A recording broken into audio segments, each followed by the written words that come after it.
Bien, mis hermanos, permítanme introducir el tema eh, hablando un poco sobre cómo aprende el mundo las cosas.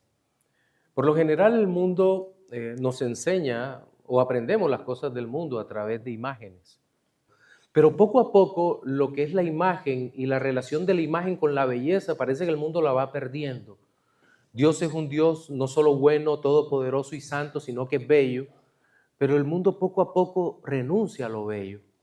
Antiguamente teníamos un cuadro, por ejemplo, Van Gogh, un cuadro maravilloso, o un paisaje, pero hoy en día 5 rayas de distintos colores nos dicen que eso es un paisaje porque el que lo pintó dijo que era así, de tal manera que renunciamos a lo bello, pero renunciamos a lo bello también en los sonidos. Pasamos de Bach, Beethoven y Vivaldi al reggaetón. Y eso es una tragedia estética, llamémosla de esa manera. Entonces, cada vez lo bello se va deteriorando y aprendemos menos. Dicen que una persona común usa algo así como 10,000 palabras para comunicarse. En las canciones de reggaetón hay menos de 300. Esto es terrible realmente. Pero no solo aprendemos por imágenes y por sonidos, sino que aprendemos por olores. Pero también el mundo ha renunciado a los buenos olores. Hoy vemos muchos actores famosos, actrices famosas, que dicen que no se bañan porque dañan el medio ambiente. Entonces, no, lo único que se daña es tu estética, tu olor. Por favor, aléjate de mí si tienes muchos días que no te bañas. No. Ahora, la Biblia, la palabra de Dios, nos enseña de estas 3 maneras. Nos enseña a través de imágenes. Por ejemplo, el tabernáculo es la imagen por excelencia. ¿Qué representa el tabernáculo? El tabernáculo en el Antiguo Testamento tipológicamente representa de muchas maneras a Cristo. De tal manera que en el Nuevo Testamento, cuando llegamos al Evangelio según San Juan, el verbo que se utiliza para hablar de que Cristo se humanó es se tabernaculizó. Un verbo poco usado, pero es un verbo que en griego aparece. Dios se hizo tienda, se hizo un tabernáculo, la persona de Cristo, imagen, todo el antiguo sistema sacrificial en el antiguo pacto apuntaba en esa dirección. Es decir, Cristo mostrándose desde el antiguo pacto, pero también a través de sonidos, las trompetas que sonaban en el campamento para convocar a las personas a adorar al Señor, las oraciones que se hacían en voz alta, sonidos. Los címbalos que sonaban al final de cada estrofa en un salmo. Los judíos no tenían métrica, tenían que usar un címbalo. Alabarle con címbalos resonantes, alabarle con címbalos de júbilo, todo lo que respire, alabe Jehová. Sonidos. Pero también ¿será que Dios nos enseña a través de olores? Claro que nos enseña a través de olores. La Escritura habla de que los sacrificios eran olor grato. Y por esa razón, hoy vamos a hablar de olores en la Biblia, del olor del Evangelio.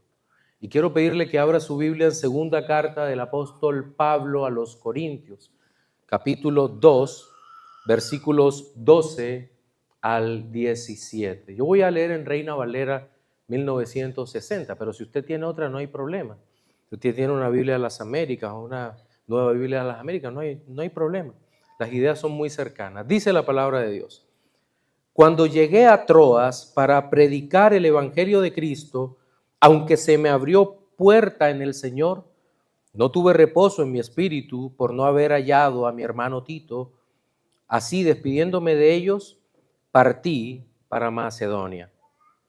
Mas a Dios gracias, el cual nos lleva siempre en triunfo en Cristo Jesús, y por medio de nosotros manifiesta en todo lugar el olor de su conocimiento. Porque para Dios somos grato olor de Cristo a los que se salvan y en los que se pierden. A estos ciertamente olor de muerte para muerte, y a aquellos olor de vida para vida. Y para estas cosas, ¿quién es suficiente? Pues no somos como muchos que medran falsificando la palabra de Dios, sino que con sinceridad, como de parte de Dios y delante de Dios, hablamos en Cristo. Amén. Bien, este fragmento de la palabra de Dios que vamos a exponer hoy, yo lo he dividido en 3 partes para una mejor comprensión. La primera serán los versículos 12 a 13, donde hablamos del contenido de ese olor del Evangelio. ¿Cuál es el contenido del Evangelio? Luego me voy a extender un poco más en la segunda parte, que es la sección que le da título a nuestro sermón, el olor del Evangelio propiamente dicho, del versículo 14 al 16. Y vamos finalmente en el versículo 17 a hablar de los portadores del olor del Evangelio. Bien, entonces vamos a iniciar hablando sobre el poder y el alcance del Evangelio.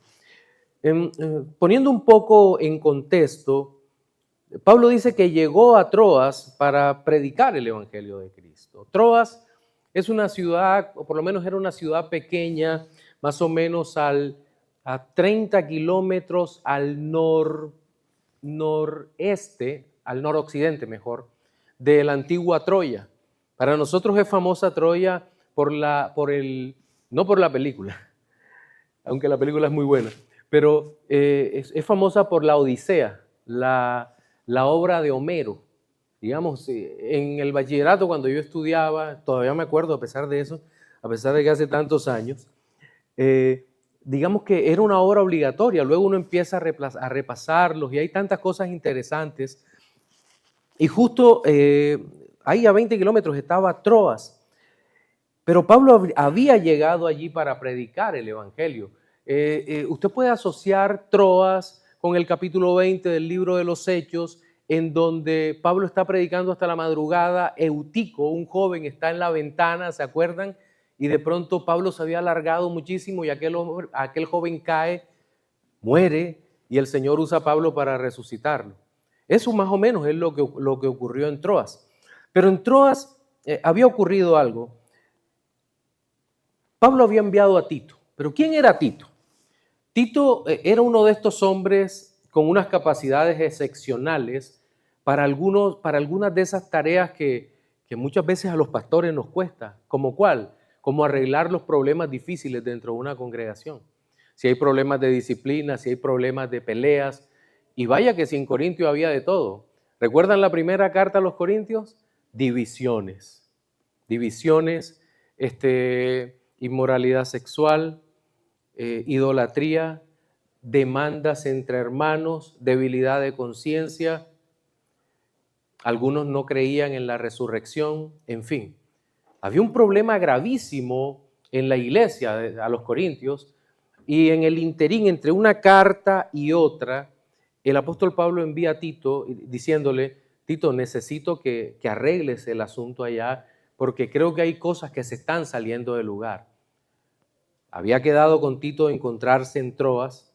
Tal vez habían pasado entre 6 meses y 8 meses desde que había enviado o desde que había mandado la primera carta. Y la ansiedad de Pablo se debía sobre todo a saber cómo estaban las cosas en Corinto.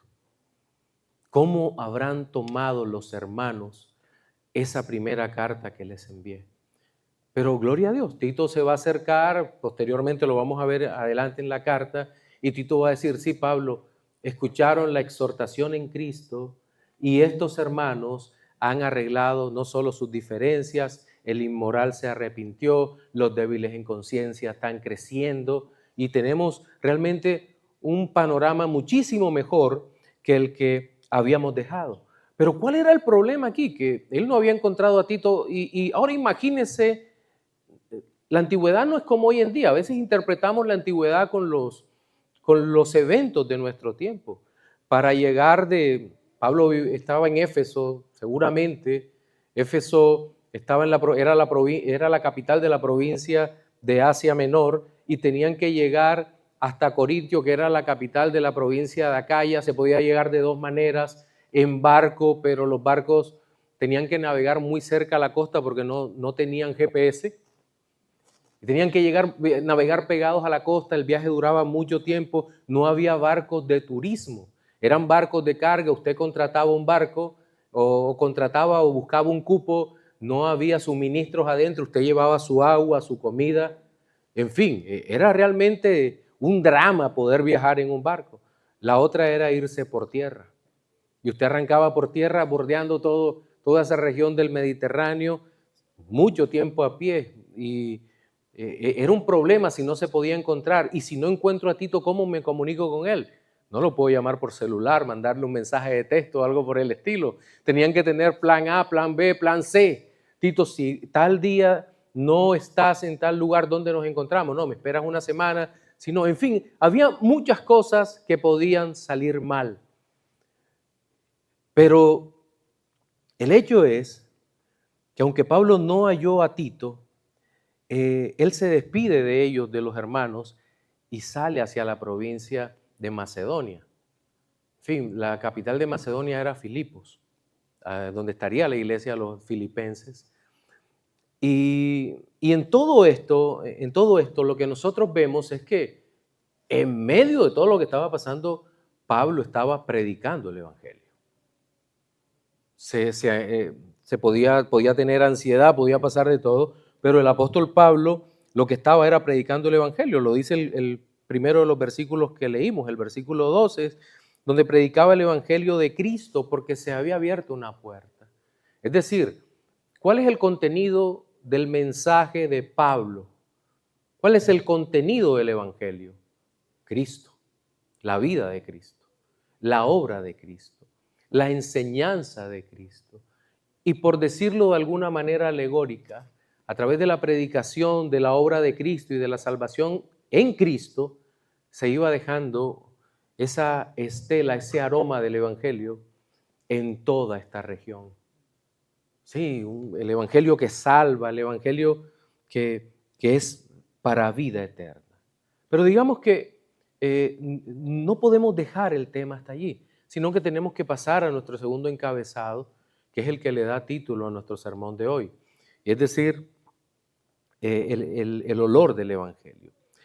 Y vayamos versículo a versículo a partir del 14, y quiero que presten muchísima atención en esta parte. Dice: mas a Dios gracia, el cual nos lleva siempre en triunfo en Cristo Jesús, por medio de nosotros manifiesta en todo lugar el olor de su conocimiento.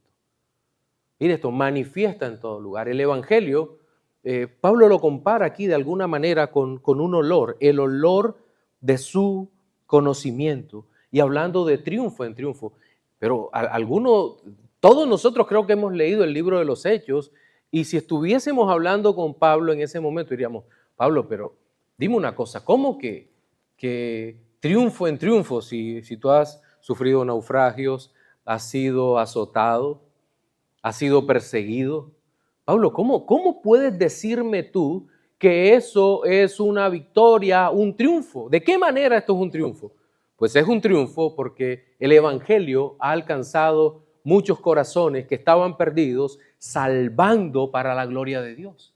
Esto claramente es lo que el apóstol Pablo está diciendo: triunfo en Cristo Jesús, y manifiesta en todo lugar el olor, el aroma. Creo que el término allí es osmé.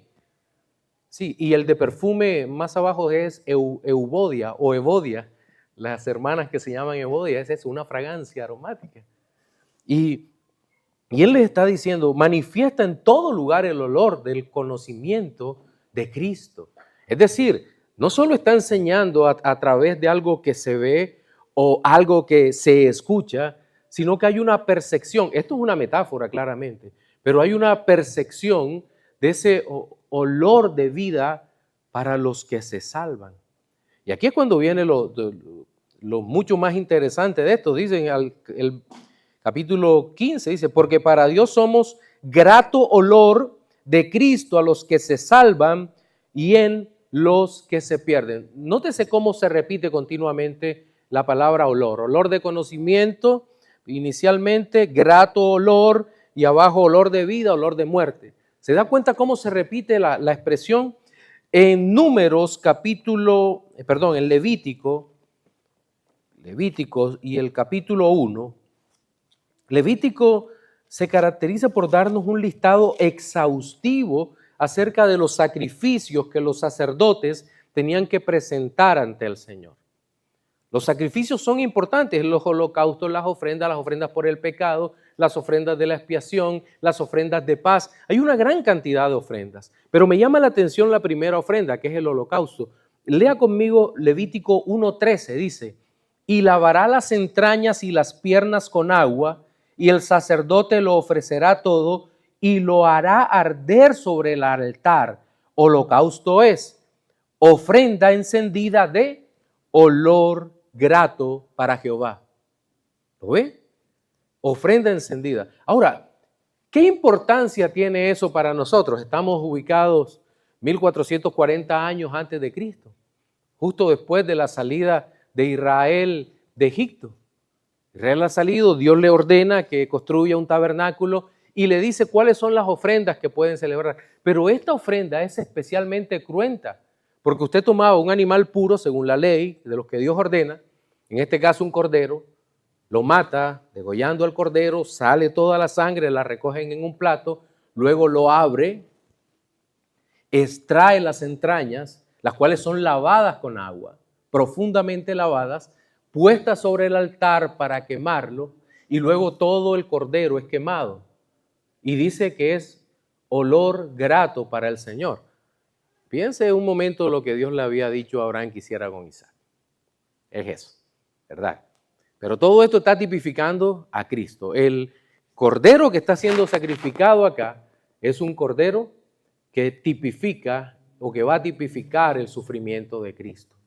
Pero me gustaría que nos ubicáramos allá nosotros a través de la imaginación santificada, que nos ubicásemos allá al momento del sacrificio del sacerdote, del holocausto o del día de la expiación, que era algo parecido. El pecador santificado, el pecador redimido, tal vez está fuera del tabernáculo. Está fuera y de pronto empieza a desprenderse ese olor a carne quemada agradable. El pecador no está pensando en la comida. No está pensando en eso. El pecador que ha conocido al Señor está diciendo, ese olor que sale del tabernáculo es el olor agradable a Dios del perdón de mis pecados. Es el perdón de mis pecados. El Señor me está perdonando a través de una ofrenda sustituta por el pecado.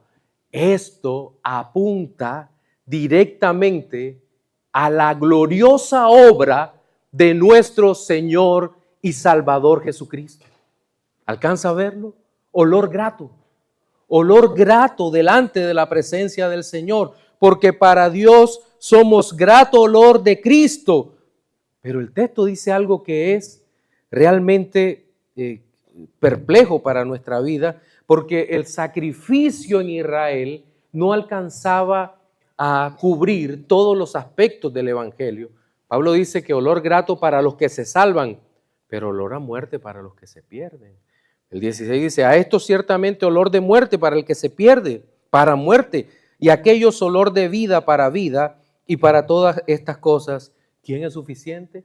Pero aquí nos toca, para entender la imagen que seguramente el apóstol tenía en su mente, nos toca ya no viajar 1440 años antes de Cristo, sino a la época de la conversión de Pablo. Bueno, esta carta se escribe, Pablo se convierte por ahí en el año 36 de nuestra era, pero esta carta escrita en el 55, 56, seguramente en Pablo estaba fresca la imagen de los generales victoriosos del Imperio Romano que ofrecían su triunfo ante el emperador. Y esto era un desfile muy curioso porque iban por cualquiera de estas vías. Tal vez si era en Roma, era el camino hacia el templo de Marte, dios de la guerra, que ofrecían los generales paganos. Pero este desfile era curioso.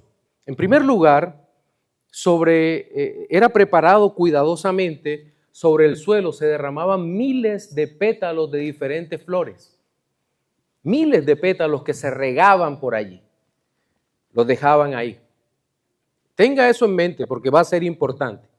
Luego, el desfile, tal vez el emperador estaba en un balcón o en una azotea y el general iba encabezando la tropa en su caballo, detrás las demás tropas vencedoras, y de último, enjaulados, iban los esclavos.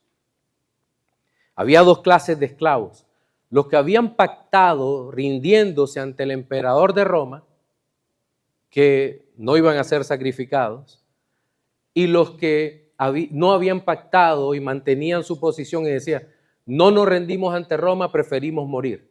Ellos iban a morir. Cuando empieza el desfile sobre los pétalos de rosas, las ruedas de los carruajes empiezan a pisar las flores y los cascos de los caballos pisan una y otra vez los pétalos y desprenden un olor agradabilísimo que llena toda la calle. Imagínense ese olor maravilloso. Los vencedores van felices, pero en la parte trasera perciben ambos el mismo olor. Pero ese olor para unos es olor de vida, para los otros es olor de muerte. El texto que dice: porque para Dios somos grato olor en Cristo a los que se salvan y en los que se pierden. A estos ciertamente olor de muerte para muerte, y a aquellos olor de vida para vida. Ahora tratemos también de pensar cómo entiende Pablo toda esta realidad.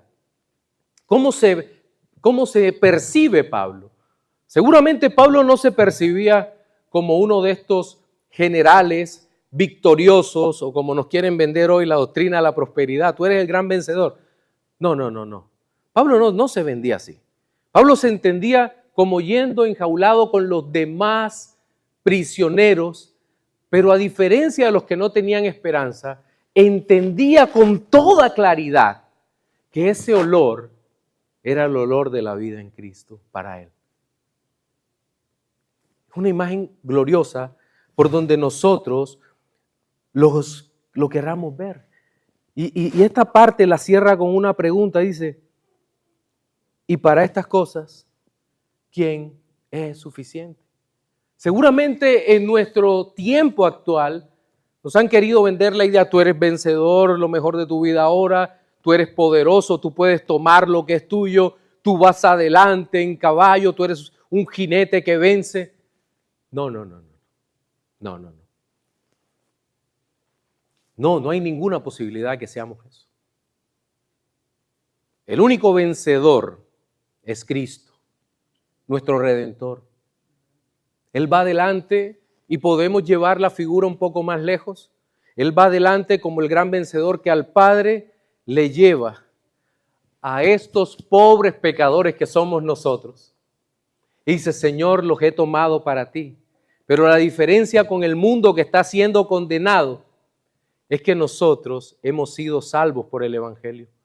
Y Él nos ha ungido con el perfume de su Espíritu, haciéndonos nacer de nuevo para que podamos vivir para su gloria. Amado, ya no tenemos en nosotros olor a muerte, sino que Cristo nos ha dado olor de vida. Pero vayamos un poco más allá y pasemos a nuestro último encabezado, que es el que cierra nuestro sermón dominical de hoy. Y es los portadores de este mensaje. Lo que dice los portadores de este olor, dice versículo 17: pero no somos como muchos que medran falsificando la palabra de Dios. Ahí medran se enriquecen a través de mentiras. Se enriquecen falsificando la palabra de Dios, sino que con sinceridad, como de parte de Dios y delante de Dios, hablamos en Cristo. Pablo entendía claramente que él es un portador del olor de Cristo, del mensaje de Cristo, pero se va a comparar con los falsos profetas que había en Corinto. Corinto era un istmo, es decir, un lugar muy estrecho que tenía mares de lado y lado. Por un lado el Egeo, por el otro el mar Adriático, y tal vez la parte más estrecha tenía como 9.6, 9.7 kilómetros de ancho, y podían pasar embarcaciones pequeñas empujadas por rampas de un lugar a otro. Pero como todo lugar costero, era un lugar bastante corrupto donde abundaban le llaman los comentaristas bíblicos los mercachifles. Es decir, eran hombres que todo lo falsificaban, absolutamente todo. El vino, tomaban un vino de muy buena calidad y lo mezclaban con vino de mala calidad, pero lo vendían como un vino nuevo, un buen vino. La harina igual, la mezclaban con harina de menor calidad y terminaba siendo un producto de mala calidad que lo vendían como si fuera lo mejor. Y muchas cosas eran hechas de esa manera, pero los que más falsificaban las cosas eran los falsos profetas. Y en Corinto, como ustedes bien saben, había básicamente dos tipos de falsos profetas y tal vez había una tercera mezcla. Los primeros eran judaizantes, los que decían, no, la gracia no es suficiente, decían los falsos profetas, sino que tienen que circuncidarse, como les habían dicho a los colosenses, ustedes tienen que guardar la ley totalmente, ustedes tienen que hacer esto y cumplir esto, y le daban una normatividad rabínica que ni ellos mismos podían guardar. Esos eran los judaizantes. Pero había una segunda línea que eran unos gnósticos que estaban empezando apenas, todavía ni siquiera se llamaban gnósticos. Pero ¿qué decían los gnósticos? No, la materia es mala, el espíritu es bueno, tú te tienes que dedicar solo al espíritu, dejar todas las cosas. Era algo como eso, lo que hacían los gnósticos. Decían, tenemos las llaves del conocimiento y se la damos al que esté dispuesto a darnos un buen dinero. ¿Les suena conocido algo actual? Estaban dispuestos a vender sus grandes secretos del conocimiento a cambio de dinero. Y había una tercera línea, tal vez que era una mezcla entre los dos. Por esa razón es que usted va a encontrar, tanto en la primera como en la segunda carta a los Corintios, que el apóstol Pablo no acepta pago de la iglesia de él, porque este grupo de hombres malos, falsos profetas, habían dicho que Pablo quería lucrarse con lo que los corintios le daban. Y Pablo dice, no hay problema, yo no recibo dinero de la iglesia a los corintios. Sí, Pablo recibió dinero de los filipenses, de los de Éfeso, pero de los corintios, por el tema de los falsos profetas, simplemente dijo, no recibo, y dejó a los falsos profetas en ridículo. Estos falsos profetas habían tomado la palabra de Dios y la habían mezclado. Y Pablo dice, no, ustedes son falsos, porque la verdadera palabra de Dios es la que predicamos en poder, con sinceridad, como de parte de Dios y delante de Dios hablamos en Cristo. Varias consideraciones aquí. En primer lugar, que él como portador de este olor del evangelio, él predicaba de parte de Dios. Es decir, tanto la primera como la segunda carta a los Corintios, Pablo utiliza sus, abro comillas, credenciales apostólicas, cierro comillas. Él decía, Pablo, apóstol de Jesucristo. Siervo sí, pero apóstol, ¿por qué? Porque Pablo había sido enviado por Cristo a predicar la palabra de Cristo y él estaba continuamente delante de Dios, como de parte de Dios inicialmente. Él no amaneció un día con ganas de ser siervo del Señor. No, él fue enviado por el Señor. Él no tenía opciones. Ahora, ¿algunos de nosotros las tienen con el Señor? Parece que a veces cuando pensamos en si tenemos opciones, se nos olvida la soberanía absoluta de Dios. No, con Dios no hay opciones. Moisés, no sé hablar, yo te envío con Aarón. No, que no salgas, vas. Jeremías, soy un niño, no, vas. Y si no, te meto fuego en los huesos y tengas que sentir la necesidad de predicar. Pablo tuvo una visión directa del rey. Vas, de parte de Dios y delante de Dios hablamos en Cristo. Y esta expresión es lo que los teólogos llaman coram Deo, como vivir delante de Dios. ¿Recuerdan a los profetas? Elías decía, vive el Señor en cuya presencia estoy. Y los demás profetas, así dice el Señor. Ellos estaban delante de Dios. Los que hoy predicamos acá, predicamos delante de Dios la bendita palabra de Dios. Somos portadores de ese mensaje. Y cierra todo el texto diciendo, hablamos en Cristo, en Cristo. tenía claro, portador del Evangelio, portador del mensaje del Evangelio, portador del olor del Evangelio en todo lugar. ¿Quién de nosotros, siendo cristianos, no ha tenido alguna vez, y entiendo que la experiencia no es normativa, pero ¿a cuál de nosotros alguna vez no nos han dicho, tú tienes algo raro, tú eres distinto? ¿Qué es lo que hay en ti? Ah, soy cristiano. No lo podía ver, no, ok, soy cristiano. Eso es lo diferente, eso es lo glorioso que hay en nosotros. Tesoro en vasijas de barro, ¿cierto? Eso es lo que somos. Entonces vamos a recapitular rápidamente. En primer lugar, nosotros lo que vimos fue el mensaje del Evangelio, su poder y su alcance. Luego vimos el olor del Evangelio. Y finalizamos con los portadores del Evangelio. Pero no quiero terminar sin hacer un par de reflexiones finales. La primera es para los no creyentes. Amigo, quiero decirte en esta mañana que si tú estás sin Cristo, tu olor es olor a muerte. Terrible, horrorosa. Tu vida se caracteriza por la perdición y poco a poco vas camino a la tragedia que no puedes reparar. Ven a los pies de Cristo, corre en arrepentimiento y fe, y ese olor que despides hoy a podredumbre espiritual será cambiado por el olor de vida. Ven a los pies de Cristo.